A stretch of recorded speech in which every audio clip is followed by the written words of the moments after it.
What would you do with $2 million? Would you buy your dream home? Maybe your dream car? Would you use that money to travel the world? Maybe you'd decide to be a little less reckless and invest it and save it.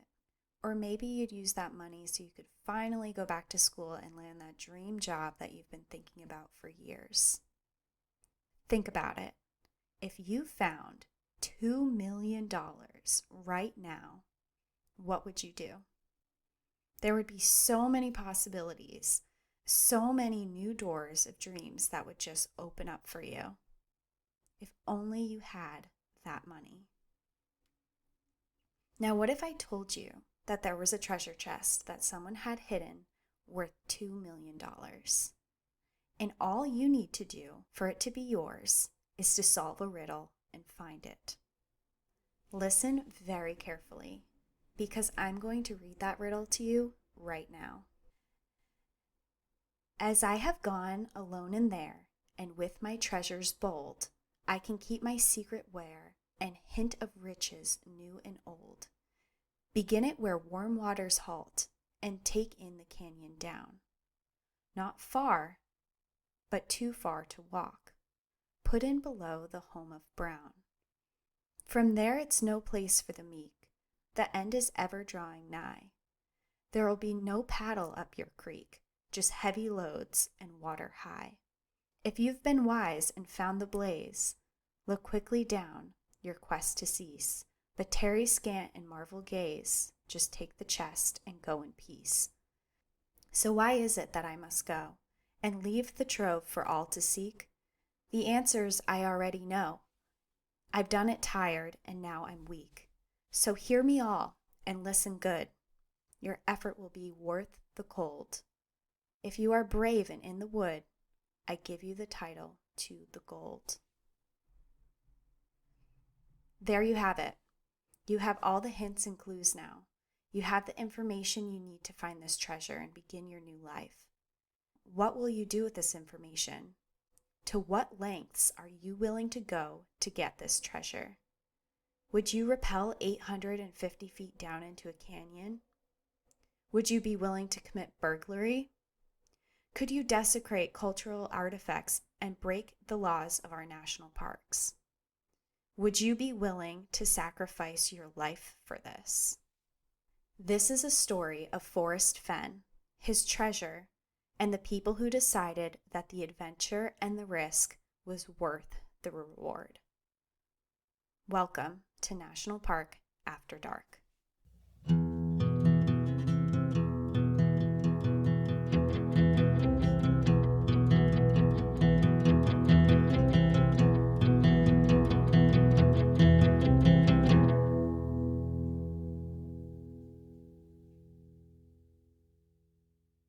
Welcome back, everyone, to National Park After Dark. My name is Danielle. And my name's Cassie. We hope that you all had a wonderful weekend. It's another Monday, and we're back. We have another story, and we also have some exciting information. If you are not friends with us on Instagram, a couple days ago, we did launch merch for the first time, and we have hoodies, we have tank tops, we have t-shirts, stickers, we have a wine cooler thing, what are they called? I think it's a tumbler. Yeah, a wine tumbler, one of those things you drink wine out of. It's really cool. It's an upgrade from my coffee mug, I'll tell you that. Yeah. And we do have camping mugs too. And we did try and find some products that were environmentally friendly. Not all of them fall into the organic, environmentally friendly, biodegradable section. Category, but there are quite a few that we were able to incorporate on there, and that's important to us. So we do have that on there. If you're interested, you can go on to our website, npadpodcast.com, and there's a link there for our merch, or you can go onto our Instagram and click the link in our bio, and there you can find our merch there too. Yeah, so that was very exciting, very new to us. So thank you for everybody for your support right out of the gate on that one. We had quite a few people reaching out to us for that. Next, Patreon. It is Cassie's turn this month to release a story, and she has an awesome one lined up. So she'll be releasing that within the next couple of weeks. So if you're interested and want to sign up for more, please go onto our Patreon, which can be found in the links through our Instagram and our website as well. But for today, I'm settling in because Cassie is going to give us a treasure story today. And it is one that I know very little about, but did learn from a friend when I lived in Colorado about. So I'm really intrigued about this story today. And I'm ready to go on a treasure hunt because it's just a dream to come across. Have you ever gone geocaching? Yeah, I have. And even stuff like that, it's like stupid little like figurines or like a note or something, Hmm. but just even the whole process of getting coordinates or any sort of riddle to go out and find something in the woods and to come finally be like, I found it, and I made Yeah. it. Even a little geocache is exciting to find, let alone a treasure worth millions of dollars. Yes, this is going to be it's a real life treasure hunt and it's a real story. So it's cool. I'm excited to tell it. So, just with that whole introduction, I will tell you what we're talking about today.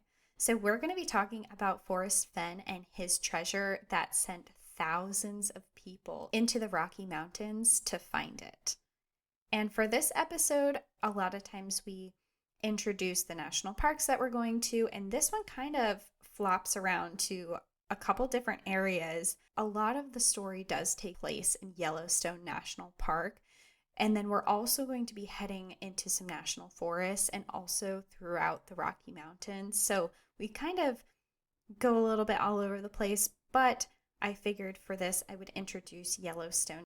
If you haven't listened to our Yellowstone episode before, we do touch very much on Yellowstone and all about it in that one, so you can listen more of the details of Yellowstone in that.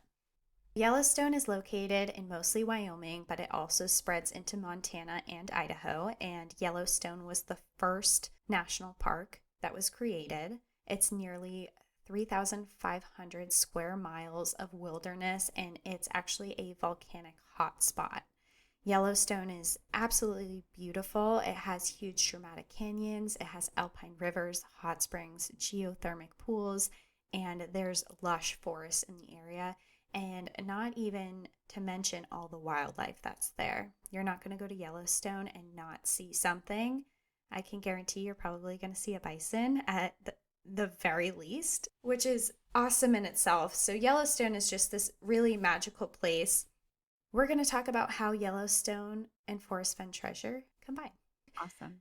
I think it's really important for this story, before we go straight into the treasure itself, we're going to talk about Forrest Fenn a little bit and his background and his story so it can all kind of make sense to everybody. Forrest Fenn was born on August 22nd in 1930 in Temple, Texas, where he was raised there his whole life as a kid. And growing up, he went to Yellowstone National Park every summer. And it was really here where his love of adventure began, which I think is true to many people, especially you and also just listeners. I think Yellowstone is kind of the birthplace of a lot of people's wanderlust. I 100% agree with that for sure. Yeah. And how lucky was he to go every summer? I mean, that's the dream. Yeah, I mean, what a cool way to spend your childhood. And he spent there, he learned to fly fish there. He just spent a lot of time exploring the park and just had a pretty great childhood. So then in 1950, when he was older, he was 20 years old, he joined the Air Force. And from there forward, his military career really rose. He became a highly decorated fighter jet pilot, and he was actually awarded the Silver Star for combat missions that he performed in the Vietnam War. After 20 years in the military, Forrest decided that he needed something completely new. He was worn out on this job, and he decided solely on a whim that he was going to take his wife and his two daughters to Santa Fe, New Mexico. And he decided when he got there that he wanted to be an art dealer. And he had very little knowledge about art or anything like that at the time. And it was kind of just something that he decided he wanted to do. And he was a very charming person and got a job based on very little experience. So he was in this job, and after about 10 years, he became a prominent art dealer and antique collector in the area. And he was actually selling art and talking and had friends that were politicians and celebrities. And he became very, very wealthy off of this new career that he had decided. And he was really successful. He was making a lot of money. He had a great marriage. He had two beautiful daughters, and everything in his life was just going perfect. It was going exactly how he wanted and exactly how he pictured it to be. Fast forward to 1988, Forrest was only 58 years old, and he was diagnosed with kidney cancer. They found a cancerous tumor under his right kidney, and doctors gave him about a 20% chance of survival. This wasn't the first time that he faced death or terrible odds. He was a fighter jet pilot in the military. This wasn't his first rodeo of bad news or bad odds of survival. But this took him a lot of time to process. He couldn't wrap his head around the fact of why would he survive this horrible war that he was part of just to later die of cancer. So he became really angry about what was happening to him, and he was trying to figure out why and accept it, and was just going through a lot with this. So just as kind of a background of him, of his years after the war, he spent his whole life traveling around the world, and he collected ancient artifacts and little treasures. He collected gold and jewelry from all around the world, and he kept all of these memoirs in his study in his home. Ralph Lauren, who is the famous fashion designer, was at his home and with him in his study. Forrest had collected a particular indigenous people's artifact that he had acquired in his travels, and this really caught Ralph's eye, and he asked him if he could buy it from him. And Forrest refused. Ralph Lauren was like, why not sell it to me? You can't take this with you when you go. And he was kind of referring to that he was going to die soon. He should get rid of these belongings. And Forrest made a joke about it. And he said, well, if I can't take it with me, then I'm not going. And they moved on from this conversation. But that conversation with Ralph Lauren really resonated with him. And he started thinking about ways that he might be able to take the treasure with him when he did die. And just as kind of a background of his life, a few years before this, Forrest's father had been diagnosed with terminal pancreatic cancer. And the doctor gave him 6 months to live at this time, but 18 months later, his father was still alive. But at this point, his father was really sick, and his father came to a point where he decided that he was too sick and he was suffering. And he actually told Forrest that he was planning to take too many sleeping pills and he would commit suicide. And he called him on the phone and told him he was going to do it that night. His father did take the pills and he did die. To a lot of people's surprise, Forrest wasn't angry or upset at his father for his decision. He understood that he was suffering and he was really sick and he was going to die anyway. It wasn't something where he wanted to die, he just didn't have a choice. So he actually saw it as a dignified way to die and saw that his father was able to take kind of control of his life and his own death in a really horrible situation. So his father's experience mirrored for himself now. I was going to say, I'm sure he saw a lot of similarity.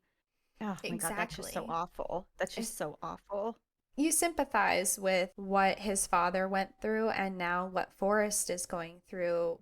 His father's experience mirrored a lot of what he was going through now and what he was feeling right now. And Forrest really liked the idea of having control over his own life and having control over when and how he would die, especially since he didn't have a choice in the matter. He was told there was a very slim chance that he was going to survive. He decided that when he died, he also wanted to take his treasure with him. So he began to think of all of these different ideas, and all these different scenarios ran through his mind, but one seemed especially appealing to him.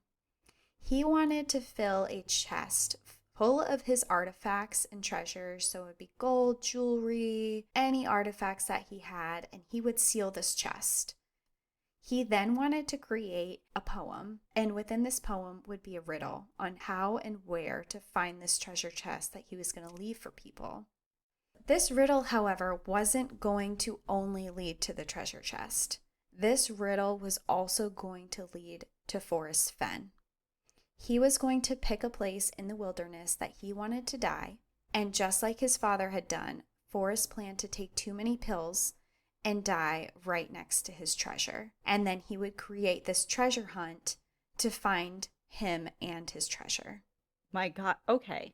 Yeah. So what I was thinking when you were like, he wanted to take it with him, like the different Egyptian tombs and ancient Chinese tombs of the huge, elaborate, all your treasures and all these different sacrificial things, like all within this huge room. Buried And with obviously you. the tomb. Right. And obviously the tomb. And I know there are different beliefs associated with that. Like there are different guides and things to help you into the afterlife. And that's a lot of the reason for that. But when you said that, I kind of had that in my mind. So I guess in a way, it's kind of like that. I mean, his body was going to be right there, Yeah, it's right? kind of like that, but I feel like he was kind of trying to make this a story with him when he went, and his treasure was going to be a huge part of it, and he was going to create this huge adventure out of his death. Imagine if you finally you figured it out and you got there and there was just like a corpse on top of the treasure. Or I don't know. That's what he wanted? Yeah, that's what he wanted. Okay. All right, Forrest. He was described as being very eccentric, so Okay. Well, I mean, I like him. I think it's yeah, into I mean, yeah, interesting person for sure. it's his treasure. He can do what he wants. Yeah, do whatever he wants in his will, how it goes. There it is. For his cancer, one of his treatments for it was to remove his cancerous tumor, and they had to remove his right kidney. So they did that, and that was when he really started putting this whole plan together. And a friend of his had a 12th century bronze Romanesque lockbox that was 10 inches by 10 inches by 5 inches.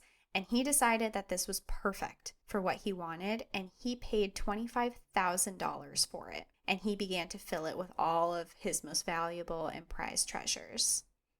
But then something very unexpected happened, which changed his plans entirely. Against all the odds, Forrest Fenn beat his cancer, and he was given a clean bill of health. Oh, total turnaround. Total turnaround. He was not expecting this. Now he has this whole plan, and it's kind of shattered. With his clean bill of health, he still could not let go of his dream of the treasure hunt. And he believed he had created a really beautiful adventure with this treasure.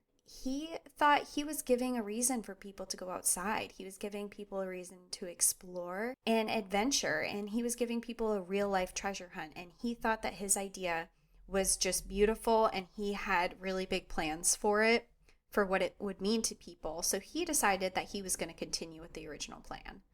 But instead, he planned to live to see someone actually find the treasure. So he spent the next 20 years filling the box with different items that would make it into one spectacular treasure to find. And he knew exactly where he wanted to hide this treasure. And so he started writing, instead of just a poem, he started writing an entire memoir of his life.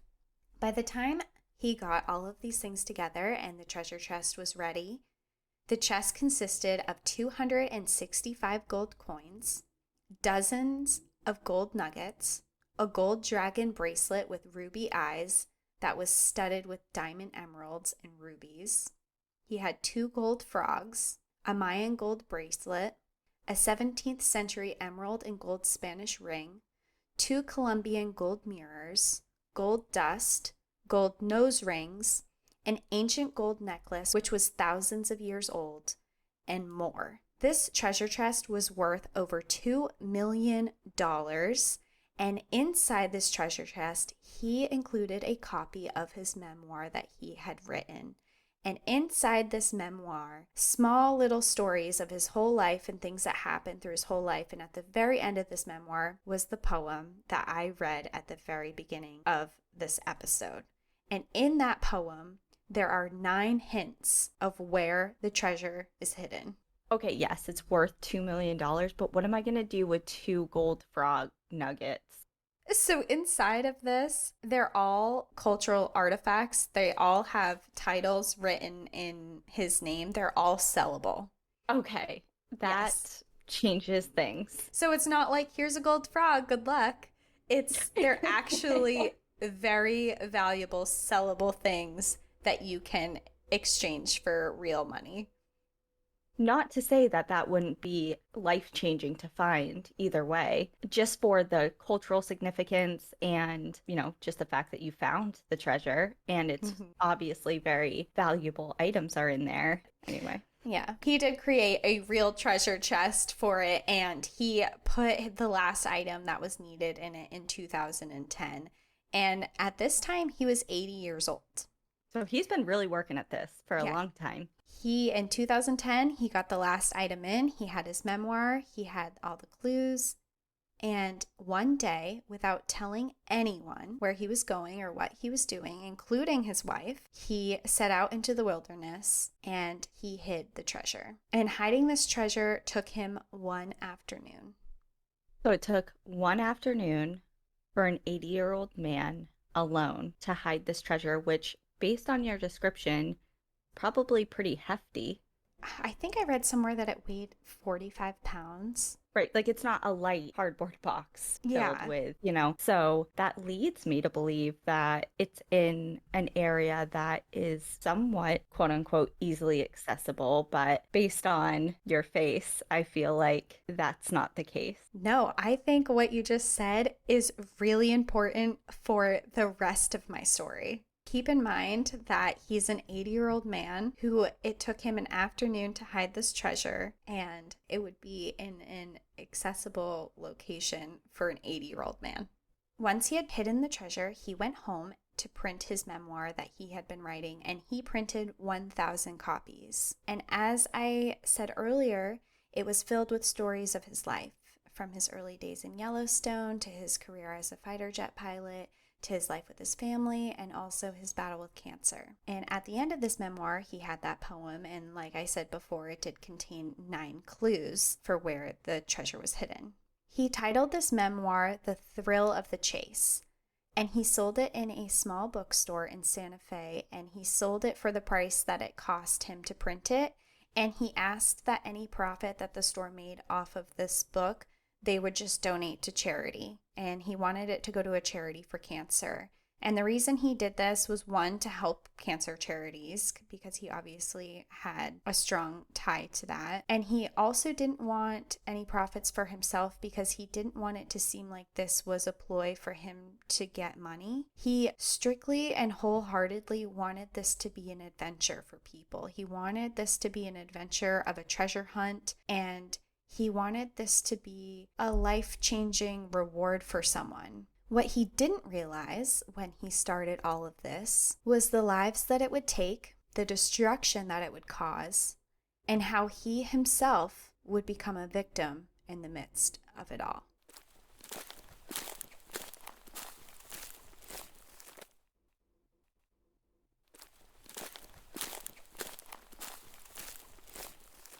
When the news got out of his treasure, it attracted some attention and people started looking for it. And as searchers began looking for the treasure, Forrest began speaking with them, and he would talk to them frequently, and he actually became a large part of the hunt for this. He loved talking to people and hearing their ideas and hearing them try to debunk his poem and figure out what was going on.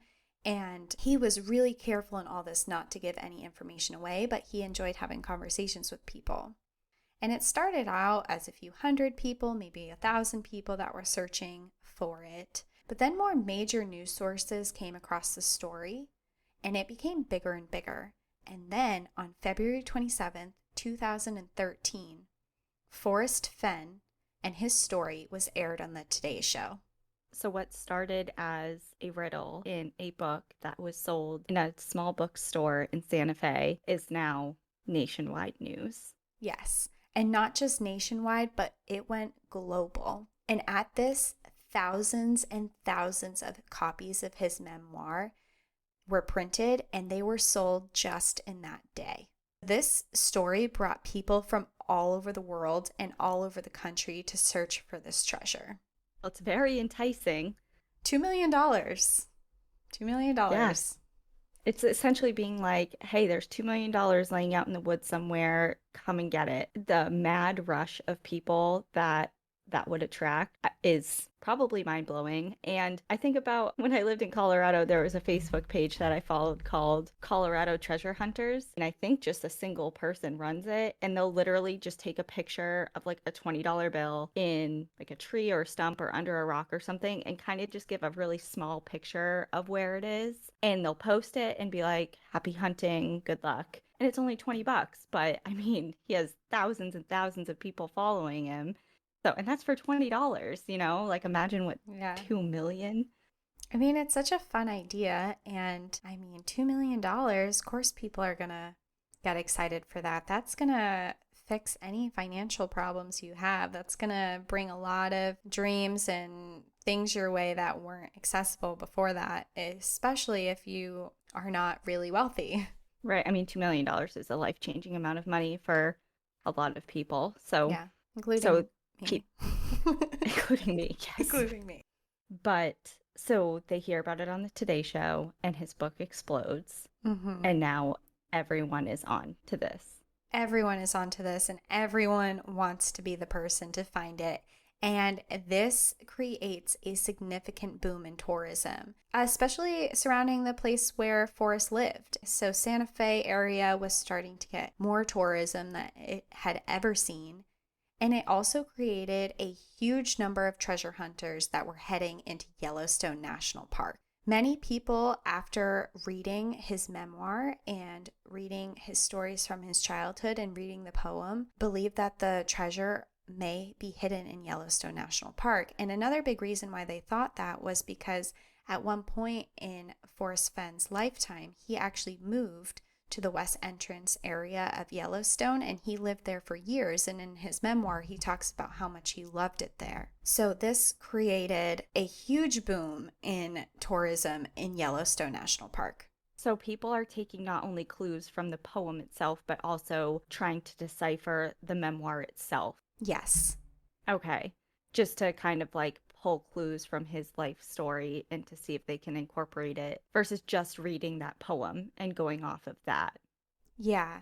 And he did say that there are small clues within his memoir along with the poem as well. So people are really picking apart everything at this point.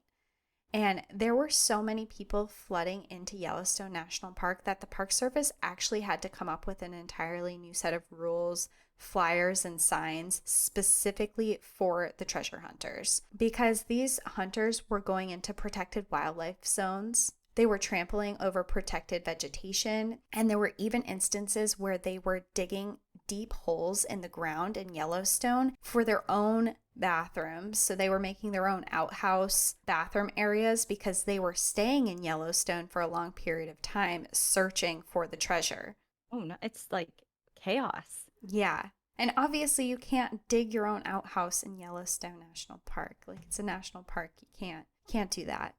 And I would imagine that Forrest wouldn't, it's like I know him. I'm like, Forrest wouldn't do that. But like, I feel like he wouldn't place his treasure somewhere where people would have to break the rules of a park that he obviously cares about and spent a lot of time in. I have the same thought as you. So I was also kind of like, what are these people thinking? There's no way that he would want this to be the outcome of his treasure hunt. But also for this, search and rescue efforts for these hunters became a normal thing for the rangers in the park. The searchers were often making mistakes. They were so blinded by the idea of finding this treasure that they often found themselves stuck somewhere out in Yellowstone in the wilderness, whether it was due to weather conditions, they didn't bring enough supplies, or just injuries that they were getting. And at one point, they actually ended up detaining two of the visitors who they caught using a metal detector and digging holes wherever they pleased.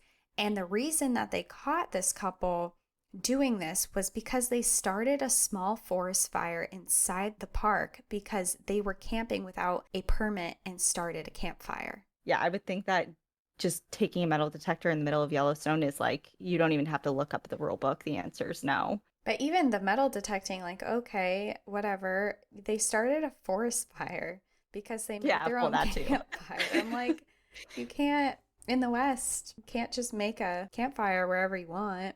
So while Yellowstone was dealing with more difficulties than perks of Forrest Fenn's treasure, Santa Fe, as I said earlier, was experiencing a tourism boom. And the mayor actually even went as far as to create a day called Thrill of the Chase, which was in honor of thanking Forrest for bringing so much money and tourism into their town. So they basically had this day where all of the hunters came together and just celebrated, had barbecues, had food, talked about the hunt, the poem, and just a lot of treasure hunters coming together to talk about all of this. And it became a big day there for them. This adventure as a whole, just talked about some bad things that were happening, but some really great things were happening too from this. This adventure was bringing explorers from all over, and there were a lot of stories formed. There were a lot of friendships that were formed. There's a lot of people who found their spouses during this search. There's a lot of love stories that were formed in this. So there were negatives to this, and there were these huge positives that were happening at the same time. And the positives are what Forrest Fenn was trying to go for here. However, with lots of tourism and lots of attraction into the wilderness, as we know from previous stories we've told on this podcast, there can also be devastating consequences. Some people became so obsessed with the chase of this treasure that they ended up blowing their entire life savings. Oh my God. That hits me hard. It's like, I Oh, can spend all this money because I'm going to get 2 million back. It's fine. It's a big gamble because are you going to find it? When this all started, I mean, the trouble first really began in 2013, very shortly after the Today Show was aired. And the first noted thing was that a man in New Mexico dug underneath an iron cross, which was a memorial of someone, and it was actually considered to be a cultural artifact. And he was searching for the treasure in this area. So he was later charged with damaging a cultural artifact.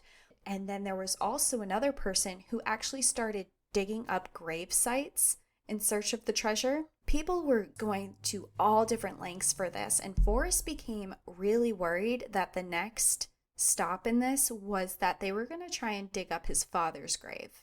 I just don't understand where that's coming from. Like, where in that poem that you read points to that? Like, I just don't It's all understand. about perspective, I guess. People look at Yeah. everything a little differently, but I did not read anything in that where I thought it would be in a grave. Um, Also going back to Yeah. your comment earlier, something that's easily accessible for an 80-year-old man to do, and I would cross off digging 6 feet under in the ground. I would check that off as something an 80-year-old man probably couldn't do. Right. So at any point did he intervene? Like when he saw all of this happening, was he kind of a little discouraged or worried that people were gonna are kind of veering off track a little bit? And he Yeah. did he say anything to like get people back onto the right path? Yeah, so he actually, when this started happening, he decided that it was time to reveal a little bit more information about where this treasure was hidden. And he decided that he was going to narrow down the search a little bit. And previously, he had told people that the treasure was somewhere within the Rocky Mountains. So that was always widely known. But the Rocky Mountains are huge.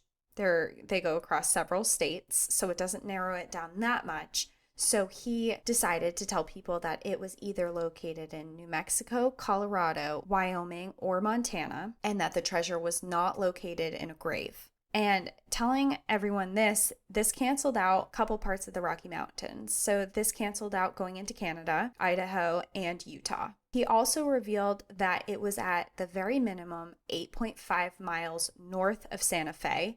And they thought that he might have told people this because he wanted to deter people from searching his house for this. Also told people that it was above 5,000 feet in elevation, but it was below 10,200 feet in elevation. And he was telling people this because people were getting injured, and he wanted to discourage searchers from climbing to the tallest peaks of these mountains in search of his treasure. Like it's not on the summit somewhere. Yeah. Again, 80-year-old man. I don't see him scaling a 14er. Yeah, exactly. And that's what he was trying to tell people too. And he also revealed that the treasure was not going to be able to be found in the wintertime. And I think this was another thing where he was like, please do not look for it in the wintertime. This is really dangerous. These are my rules. These are my stipulations. Don't do this. His whole idea of this was he wanted this to be a really great adventure. He wanted to get people outside. He wanted to get people exploring. People weren't supposed to be getting injured. He also asked that when people were searching, that they were never to go alone. He wanted everyone to go in groups. Also, according to CBS News, he told searchers, quote, not to look anywhere an 80-year-old man couldn't put it. But despite what he asked of these searchers didn't listen to him, and it resulted in multiple tragedies. The first death looking for this treasure happened in 2016. Randy Bilyeu moved to Colorado after the story of the treasure aired on the Today Show, and he became obsessed with the treasure, and he believed, from what he read in his research, that it was somewhere along the Rio Grande. If you're not familiar with the Rio Grande, it is a major river that runs from Colorado down to New Mexico through Texas. It goes right through Big Bend National Park in Texas, and it goes down into Mexico. So he believed that it was somewhere along the Rio Grande, and he told his family of his plans to raft the river in search for the treasure. His family and his children had asked him to wait and go in the springtime and not do it in the wintertime, and he told them that he would wait. However, he actually confided in a few friends that he actually planned to set out on January 5th, 2016. And he would go towards the Santa Fe National Forest. His friends begged him not to go, and against their advice and their concerns, on January 5th, he brought an inflatable raft. He grabbed his dog Leo, and he set out to find this treasure. And it was a really cold day. It's January, it's the middle of winter time. And he brought his small, wiry-haired terrier dog with him. He dressed him up in a little sweater to stay warm. And the two were said to be inseparable, and Leo often went on adventures with Randy. And this was supposed to be just a quick day trip down the river. After he left, no one was able to get in contact with him. And after several days of Randy being missing and no one being able to get a hold of him, a missing report was filed on January 14th.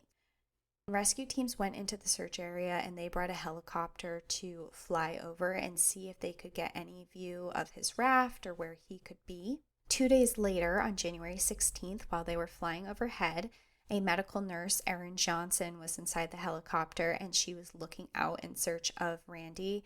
And according to CBS News, Erin stated that she believed that this would be a recovery mission at this point.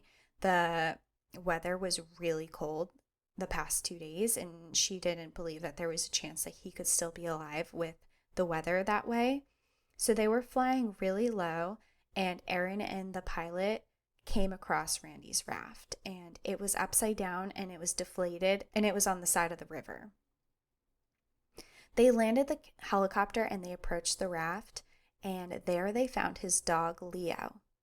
He was barking at them and growling, and there was no sign of Randy at all. And Leo was very upset. He was barking. He was acting very, very aggressive towards them. They couldn't get anywhere near him. He looked very mangy. He was dirty, just was not the same dog he was that Randy brought in with him, but he was still wearing his little sweater. They believed that his sweater was probably the only reason that he was still alive, because it was so cold out the past few days.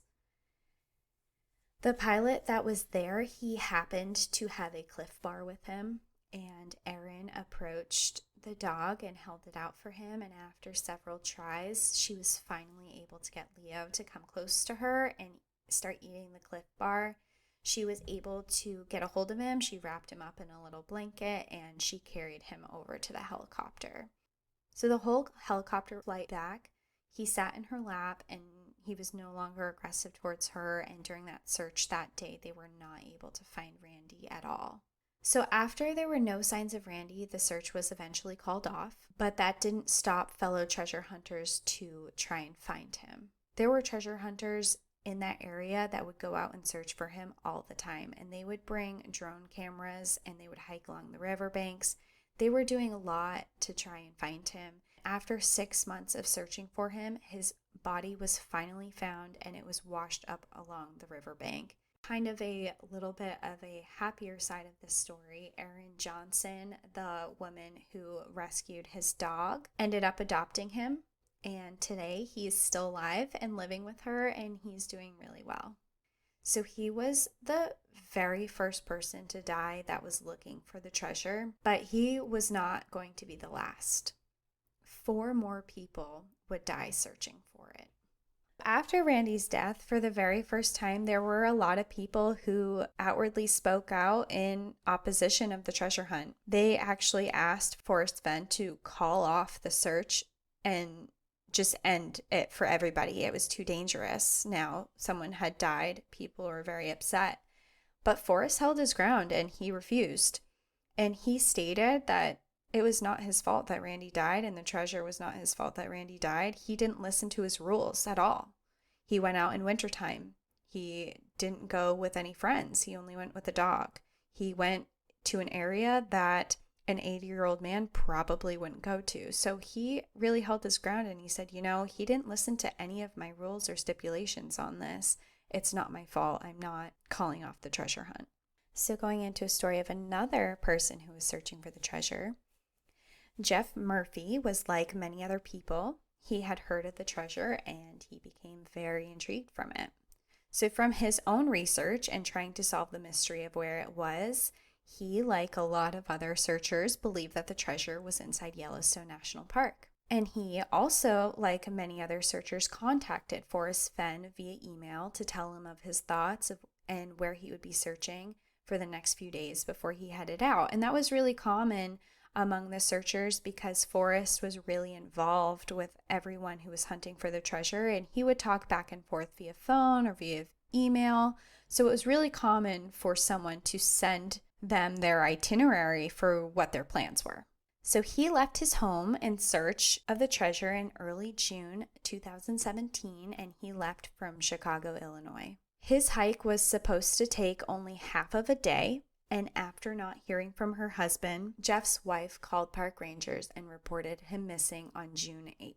The rangers immediately initiated a massive search party for him. They sent out 8 hiking teams, 4 horse teams, 5 dog teams, and a helicopter. Forrest, who had known of his mission and who had heard that he was missing, offered to pay for the whole rescue mission, and he offered to pay for any helicopters and anything to try and locate him. That's extremely generous. Yeah, and I don't think I mentioned this before either, but for Randy, who is missing in the Rio Grande that I just talked about, Forrest Fenn actually rode in the helicopters in search of him for many days as well. So he was partaking in these rescue missions to try and find these people as well. So on June 9th, they found his body, and they found that he had fallen 500 feet down a steep slope near the north entrance of the park.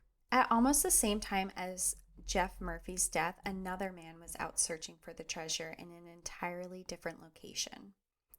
Pastor Paris Wallace from Grand Junction, Colorado, set out towards Taos, New Mexico along the Rio Grande.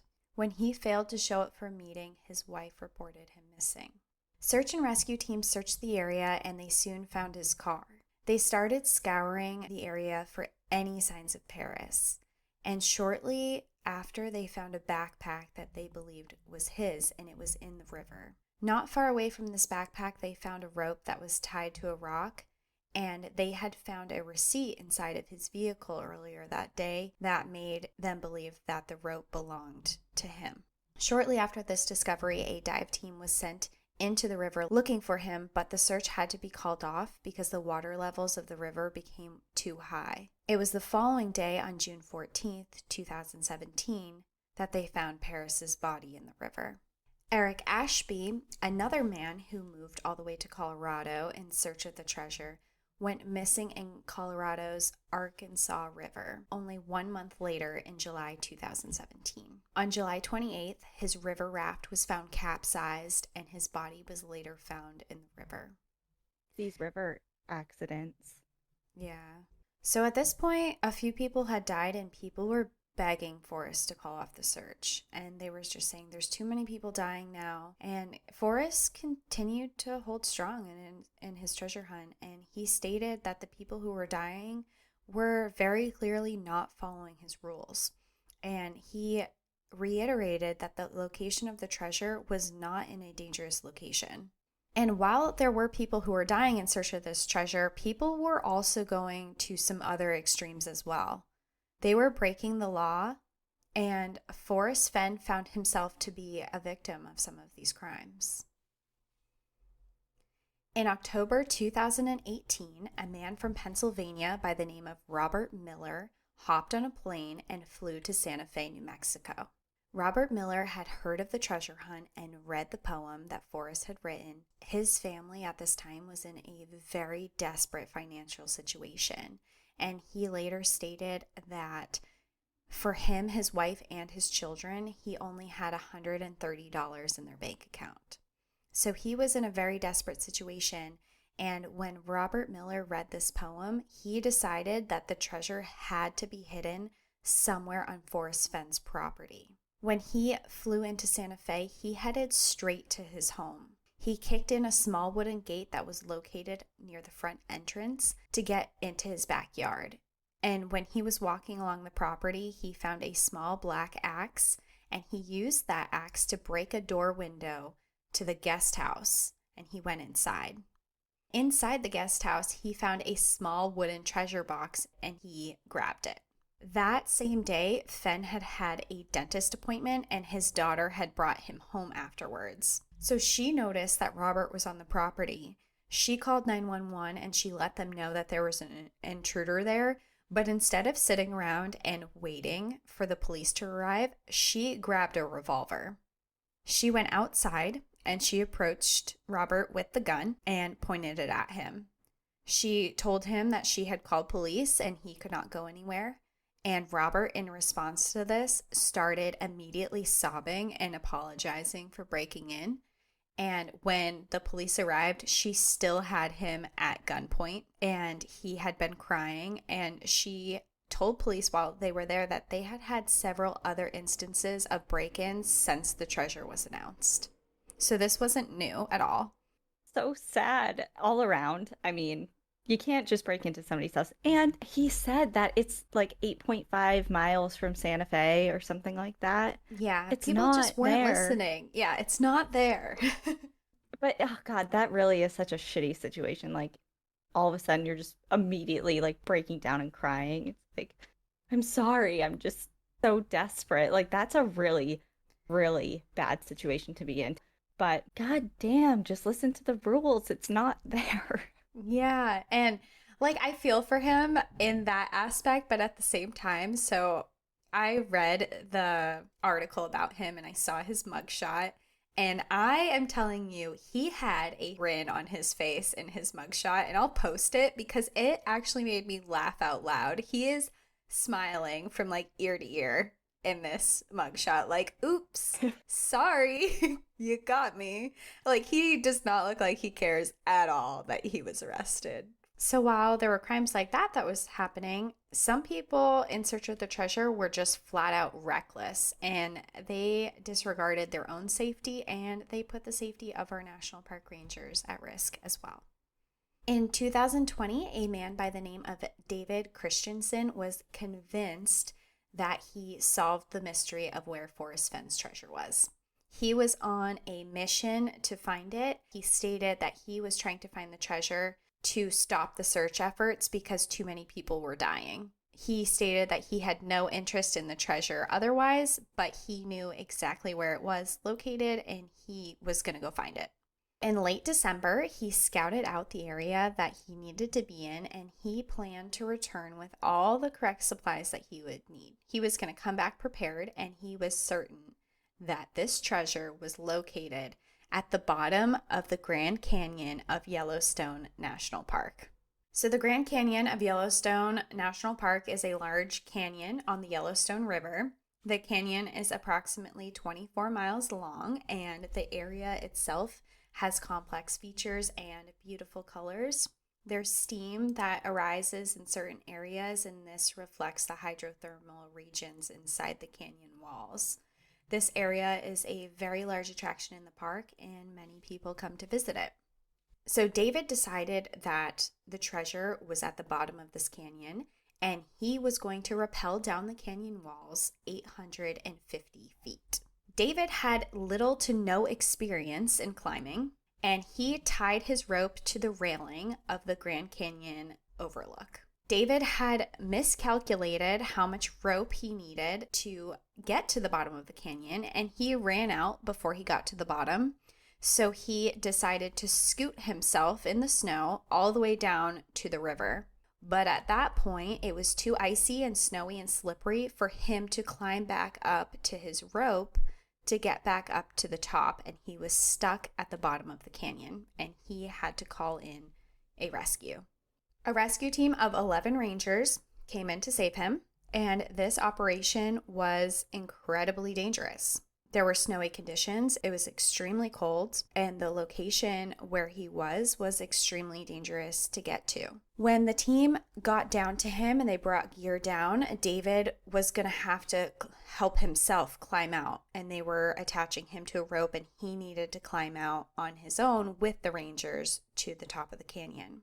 After starting the climb back up, David announced that the climb was too strenuous and too difficult. He couldn't do it, and he couldn't make it any farther, and he asked for a helicopter to come in to save him. However, a helicopter was not an option because of the snowy weather conditions and also just the location. I mean, from past stories that we've talked about, we've learned a lot that it's dangerous for helicopters to fly into smaller areas and cliff sides, anything. It's a difficult task and a big maneuver, but he was asking for a helicopter to come in because he didn't want to hike up. And okay, what's his name? David?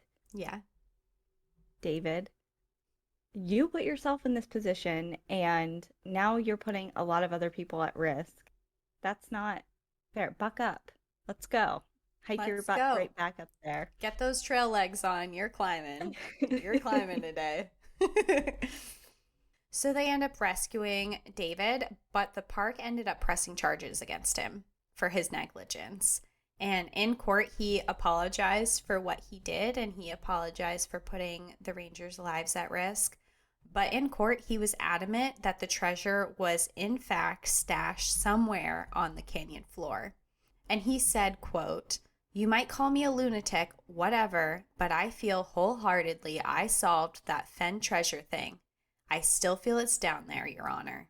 I mean, when people get their mind on something and they think that they solved it, it's really difficult to break that. Yeah, absolutely. And he was sentenced to 1 week in jail, and he did have to pay for $4,000 for the rescue mission because that's what it cost. And he has been banned from Yellowstone for the next 5 years. Shortly after this whole incident with David, another man died in a snowmobiling incident in Utah when he was in search of the treasure, and he actually died in an accident. He was with a friend, and his friend survived. Now, with all these stories and years of searching, thousands of people heading out into the wilderness, and with these 5 people dying, someone did eventually find this treasure, and they found it in 2020. It was Saturday, June 6, 2020, and a devastating email came across to hundreds of registered treasure hunters, and this email was from Forrest Fenn. He wrote, "The chase is over. The chest has been found." The news of this spread fast, and people were devastated. They also had a lot of questions because in his email, he didn't say who found it. And more importantly, he didn't say where.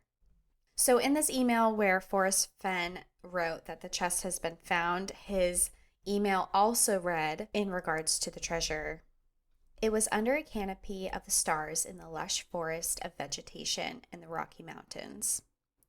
It has not moved from the spot that I hid it more than 10 years ago. I do not know the person who found it, but the poem in my book led him to the precise spot. I congratulate the thousands of people who participated in the search and hope they will continue to be drawn to the promise of other discoveries. I listened to a book on Audible about this, and it's called Chasing the Thrill, Obsession, Death, and Glory in America's Most Extraordinary Treasure Hunt by Daniel Barbarisi. And one of the women at the end of it, she was talking about how she called Forrest Fenn when she got the email, and she was like, this can't be real. Tell me this isn't real. Someone didn't find this. And he was like, you know, it is real. It is real. And she was like, oh, that's such a bummer. He was like, well, did you get anything out of this adventure? And she said, well, I got my husband out of it. And he said, well, that's something. So there were a lot of really beautiful things that happened. I mean, there were a lot of love stories in this. There were a lot of lifetime friendships that were formed in this. There were people who went out on these magnificent adventures that aren't written down in a book for us to look up and read, but people have years and years of this goal and these adventures that they were doing that, I mean, there were these horrible tragedies that obviously happened, and there were definitely good and bad things. I agree. Now, for 6 months, the finder of this treasure chest chose to stay anonymous because he didn't want the craze of the hunters to affect him. He didn't want people emailing him and calling him. He didn't want to have to worry about someone trying to break into his home. He didn't want all this attention. But he did finally come forward with his name, and his name is Jack Stoof. He is a 32-year-old medical student from Michigan, and he spent 2 years searching for Forrest treasure. He has a blog, and he wrote in his blog that he figured out where the treasure was back in 2018, but it took him a few months to actually figure out where the exact spot was. And he realized that the treasure was hidden in the same location that Forrest Fenn wanted to die in. According to his blog, he spent 25 days in the location where the treasure was. He knew that it was there, but he could not find the exact spot, and he spent a lot of very tiring days looking for it. In regards to searching for the treasure, he wrote in his blog, there were a few times when I, exhausted, covered in scratches and bites and sweat and pine pitch, and nearing the end of my day's water supply, sat down on a downed tree and just cried alone in the woods in sheer frustration. This wasn't all fun and games. This was really hard for him too, and he found this treasure in an undisclosed location in the Rocky Mountains in Wyoming. Forrest Fenn died in September 2020, so fairly recently, and with the blessing from Forrest, Jack has decided to keep the location of where it was found anonymous. He does not want crowds of people heading to that area and ruining it. And he kind of explains this a little bit more in his blog. He wrote, if I were to reveal where the treasure was, the natural wonder of the place that Forrest held so dear will be destroyed by people seeking the treasure that they hope I dropped on my way out or that Forrest could have dropped on his way in. He continued to say, getting to the wilderness location where the chest was is not dangerous in the conventional sense of the word, but it very quickly can be when people do not take basic precautions or go out in the wrong weather conditions. It is not an appropriate place to become a tourist attraction. I want to say beautiful because it really is. Out of all the people who could have found the treasure, not saying that he's like the perfect fit, but I feel like he respects and has a lot of the same values that Forrest did and had. And I feel like respecting the area that it was found in and kind of honoring the space is really, it's awesome. It really is, because I totally can see that area, like he said, becoming a tourist attraction, not only in my mind, like not only from people coming in and out in hopes that there's like a little something dropped, but even just for the sheer like this is where it was factor. You know, like even for just that sole purpose, like I think that he's right. It would have turned into kind of like a circus. Forrest Fenn, he hid this treasure because he thought this was a beautiful place and he treasured this location. And we would be sending thousands of people into this specific location. And it would be ruined. The magic of whatever Forrest Fenn loved about this area would be gone. If this story has sparked the adventure spirit within you, and hearing that the treasure was found is as devastating for you as it was for the treasure hunters, please do not fret. Right now, there is another treasure hunt currently underway, and it is happening in Utah. Two men in Utah recently revealed that they buried $10,000 somewhere in the wilderness near Salt Lake City, Ogden, or Provo, Utah. On June 19th, they revealed a poem of their own with clues inside of it. June 19th of this year, like 3 weeks ago? Yes, very recent. What? Yes, What? this is just happening right now. Dude. But Are we going to Utah? you know, I have my own thoughts of the poem a little bit and little things in it. Not that I Well, have don't any idea tell where the anyone. location. I'm not telling anyone. I'll tell you. Not on Yeah, here. after here. Okay, hold on a minute. That is so exciting. Okay, a couple questions regarding that. I don't know if you know. First, do you know if they were inspired at all by Forrest? I'm pretty sure it is inspired by Forrest Fenn. They actually had a treasure hunt already. It was for $5,000. And their first one they did during COVID. And their whole thing was they wanted to get people outdoors during COVID. And it was a COVID friendly activity. You weren't in crowds to do it, and it was getting you outside. And the clues that they left were really easy. And the treasure was found within like 4 days. They decided to put this new one out, make it a little bit more difficult, and now it's 10 grand instead of 5 grand. And it's two men who are realtors in Utah. Here's the deal. If any of you go out there and find this treasure, you gotta at least let us know. We're taking Okay? 10%. We won't go as far as to say there's a finder's fee. Whatever it may be, you heard it from us, so you got to throw us at least some credit. Seriously, if anyone is in Utah or now is planning on going to Utah to try and find that 10 grand, best of luck, and please be safe and go in pairs or in a group. And what an adventure that would be, you know? Yeah. Where did they announce that? Do you know? It has been posted. There's an Instagram called On the John, and they post information about the treasure. They post little hints and clues on there, and they have their rules that set up there. So, like Danielle said, if you want to go check it out, please be safe. So, now, what if I told you there was a treasure chest that someone had hidden worth money, and all you need to do is solve a riddle and find it? Listen very carefully, because I'm going to read that to you right now. Begin your search where hikers rest, majestic slopes all facing west. Through the tunnel of emerald green, follow the river, creek, or spring. When the blackbird clicks, turn to port. If you reach the end, you've come up short. Begin to climb when your path swings north, picking your way back and forth. Soon you'll find you're not alone. Greet the bear made out of stone. Along the bottom of the cliff is key. The chest awaits beneath the tree. With treasure in hand, enjoy the views, the sun-kissed reds and the salty blues. There you have it. You have all the hints and clues now. You have the information you need to find this treasure. Now, what will you do with this information? To what lengths are you willing to go to get this treasure? Happy hunting. The next time you're out there, enjoy the view. But watch your back. Bye, everyone. Bye. it seems a little more involved as far as location wise. It seems like there's some switchbacks, there's some climbing, there's some tunnel. Stop telling the hints of the poem, My God, I'm Jesus Christ. sorry.